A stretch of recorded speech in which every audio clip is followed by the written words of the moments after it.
বাংলাদেশ যে আরবো এটা আমরা আগেও জানি। বাংলাদেশ আর অনেকটা কারণ আছে।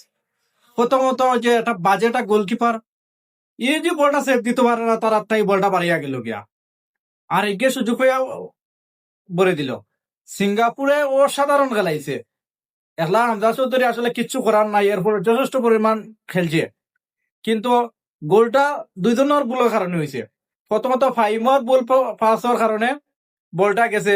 আর এই যে কিন্তু গোলকিপার বলটা সেভ দিতে পারে, মিতুল মার্মা মানে কিথা যে গোলকিপার করে আসলে বুঝতাম পারি না। এই যে বল এটা ধরতে পারে, তার হাত থেকে বলটা বাড়িয়া গেছে। আর সিঙ্গাপুরের ইকে তো দেখছেন আগবস করে টুকা মারছে, গোল হয়ে গেছে।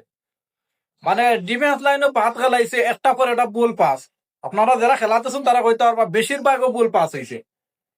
ঠিকঠাক মতো পাস না দেওয়ার কারণে